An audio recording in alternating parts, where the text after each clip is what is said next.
Rock Rising. Guys from my own home stomping grounds, we have the Static Jacks with us here out of Union County, specifically out of Westfield, and that's actually pretty prominent to note because you guys are doing fantastic things when it comes to music at a pretty young age. You guys are all still of high school age, still on the young end of the spectrum as far as Rock Rising is concerned, the bands that we've had in, but definitely no limits as far as what you guys have done already and are about to be doing. First and foremost, you have an EP out now that people can pick up as easy as iTunes, right? Yeah. It's called Sunny Holiday, and you're definitely going to want to do that after we talked about all the buzz that's surrounding your band right now. Just as far as you guys being a band together, even though you're young, you've been playing together for a few years now, right? Yeah. I've been playing for all of high school for the last 4 years we've been together. And was that a thing where you all already were really interested in music, already kind of trying out instruments? Well, yeah. I mean, we've all been friends, and so yeah, we just kind of started working together, playing together. And kind of came along, I guess, as musicians together then too, really finding a sound. And I think you're probably at an advantage in the sense that you start out young and you kind of grow together sound-wise, so it's not like you're coming from really far backgrounds and having to get used to each other, you know, with bad habits or what have you. At least it's all like a united front in that sense. Yeah, it really was like that. I mean, like, I remember in, it had to be like 2001 when the whole garage rock revival thing was happening.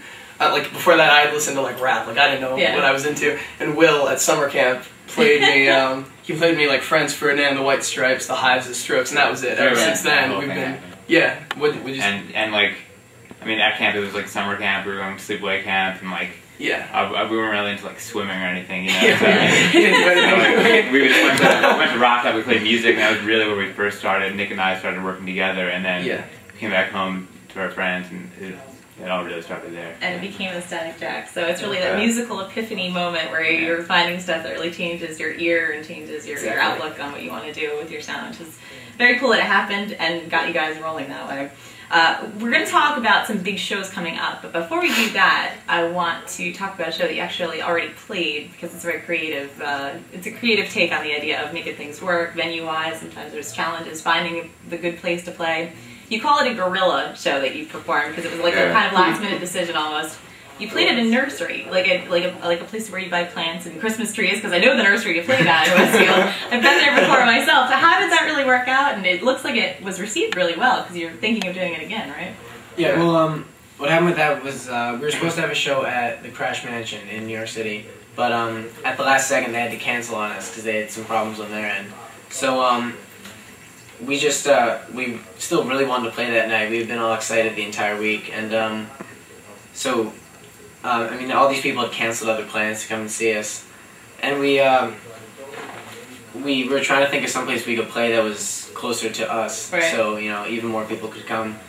So we just thought of one of our friends owns a nursery in our town, so we just went in to one of the greenhouses and we cleared all the stuff out of it. And we built the stage and everything ourselves. Really? We put up like Christmas lights. It was really awesome. That's gotta be really fun. And that whole day, since it was so last minute, we set it up started setting it up probably 5 hours before we played. So I mean, tons of promotion on Facebook, MySpace, immediately calling everybody we knew, anybody who we had heard, a lot of people coming on the show.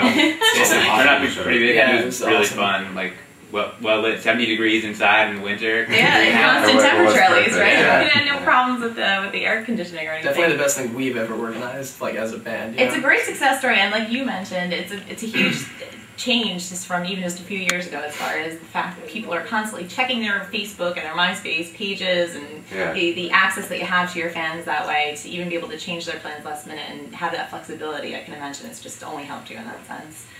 Talked about that past show possibly happening again, which you can find out all the time, any kind of updates like that at your page, which is your MySpace page, right? Yes. It's myspace.com/. The Static Jacks. Sorry, simple you enough. can get it through with the staticjacks.com. Just go there. It'll bring you. That always makes the easiest transition. There's something coming up. It's already sold out. It's the idea that not necessarily everybody will get to go to the show, but it's just a very cool relationship. You're playing a show at the Bowery Ballroom, great venue in New York City. And you're playing with a band that there's been a lot of buzz about, not even nationwide level, but internationally because of Canada and New York. I mean, I went to Lollapalooza last August. People were going to the stage to go see Tokyo Police Club. You guys are opening for them at the Bowery in April. How did that come about? Well, I mean, their manager is actually, he's from Westfield. New Jersey so, roots. Yeah. It's all about those Jersey roots. So we got in contact with him through that, and then like he brought us out to their Hoboken show, which was like last summer, and we hung out with the band then, and like we met them. They were all really cool guys, and we've been in contact with them since, and they've helped us with like promoting our music through like their MySpace. We're on their top friends, and it's really, been really nice. Yeah, to have. It's nice that you guys have so many inspirational stories in the sense where it's so easy to fall into the traps where it's a hit or miss kind of thing for a lot of local musicians, local bands, trying to make the rounds and make the right connections that way. So it seems like you guys have really worked really hard at getting those right connections in place, and it seems like things are really kind of falling into place, which is just a really great thing for people to hear with G-Rock and hoping for that kind of thing to happen. Yeah. It's great to see it actually taking place that way. So aside from the shows coming up in the spring, you have some other ones in the works too, which you can find at the page, thestaticjacks.com. Any other big, I mean, do you have any personal goals as a band then, say, within like the next few years' time? I mean, it seems like you have some pretty big things to work toward anyway. Recording or shows?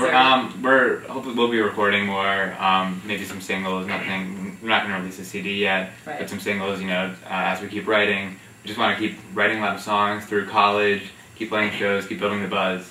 That's really what it's about right now. It seems obvious through all the things we've talked about, though, that the demand is definitely there. So it's a pretty smart plan on your part. Again, the website, easiest way to get there, thestaticjacks.com. The EP that you're going to want to pick up, as we mentioned, Sunny Halliday, and they're going to play a couple songs for us and show you why you need to go out to a Static Jacks show. This has been Erin Vogt with another edition of G-Rock Rising.